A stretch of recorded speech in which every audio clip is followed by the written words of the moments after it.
Okay, word classes உடைய அடுத்த component ஆகக்கூடிய ப்ரெப்போசிஷனை பற்றி பார்க்கலாம். இதே மாதிரி தான் ப்ரெப்போசிஷனை வந்து தனியாகவே ஒரு மாடியூலில் டீட்டெயிலாக பார்க்க போகிறோம். இப்போ சும்மா அதோட மீனிங்கும் ஒரு சில எக்ஸாம்பிள்ஸ் மட்டும் தான் பார்க்க போகிறோம். சரி, ப்ரெப்போசிஷன்னா என்ன?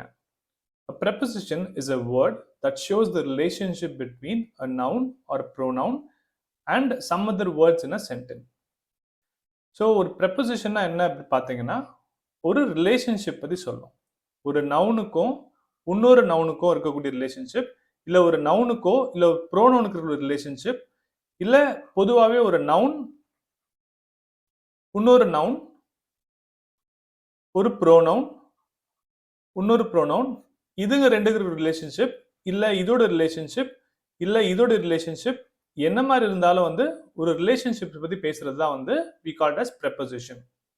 சரி, இப்போ ரிலேஷன்ஷிப்னு சொன்னால் எந்தெந்த கான்செப்ட்ஸில் ரிலேஷன்ஷிப் வந்து பார்க்கணும். ஃபேமிலி ரிலேஷன்ஷிப் பற்றி கிடையாது. இங்கே வந்து பார்த்தீங்கன்னா சில கான்செப்ட்ஸ் இருக்குது.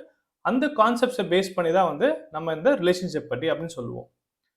இப்போ ஃபார் எக்ஸாம்பிள் என்னென்ன கான்செப்ட்ஸ் பார்த்தீங்கன்னா டைம், மூவ்மெண்ட், மேனர். இந்த 3 கான்செப்ட்ஸில் இருக்கக்கூடிய ரிலேஷன்ஷிப்பை பற்றி தான் வந்து இந்த ப்ரெப்போசிஷன் பேசும்.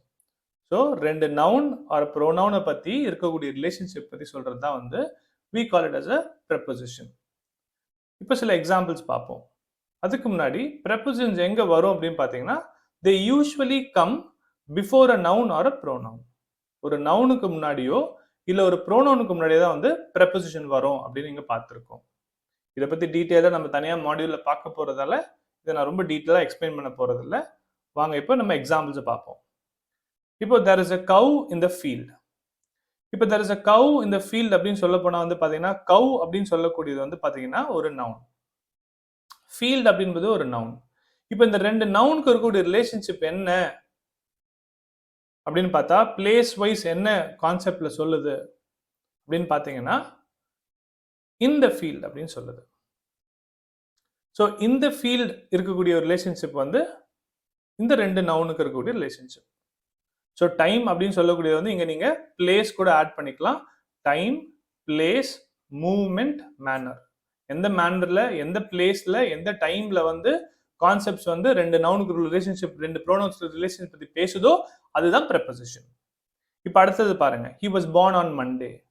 அப்போ he என்பது இங்கே ஒரு நவுன், மண்டே என்பது வந்து ஒரு ப்ராப்பர் நவுன். ஏன்னா டே வந்து day is a common noun, Monday என்பது வந்து proper noun, name of a day. So இங்கே he வந்து ப்ரோனவுன். ஸோ இப்போ இந்த ப்ரோனவுனுக்கும் இந்த ப்ராப்பர் நவுனுக்கும் இருக்கக்கூடிய ரிலேஷன்ஷிப் வந்து பார்த்தீங்கன்னா ஆன், டைமை பற்றி பேசுறது. இப்போ அடுத்தது பாருங்க, there is a garden near my house. இப்போ கார்டன் அப்படின்னு சொல்லக்கூடியது வந்து ஒரு நவுன், ஹவுஸ் என்பது ஒரு நவுன். இது ரெண்டுத்துக்கு ரிலேஷன்ஷிப் யூஸ் பண்ணக்கூடிய வேர்டு வந்து நியர். ப்ரெப்போசிஷன்ஸ் நிறைய வேர்ட்ஸ் இருக்கு. இந்த preposition on, in, at, around, இந்த மாதிரி நிறைய ப்ரெப்போசிஷன்ஸ் இருக்கு. நம்ம இதை டீட்டெயில்டாக ஒரு தனியாகவே ஒரு மாடியூலில் பார்க்க போகிறோம்.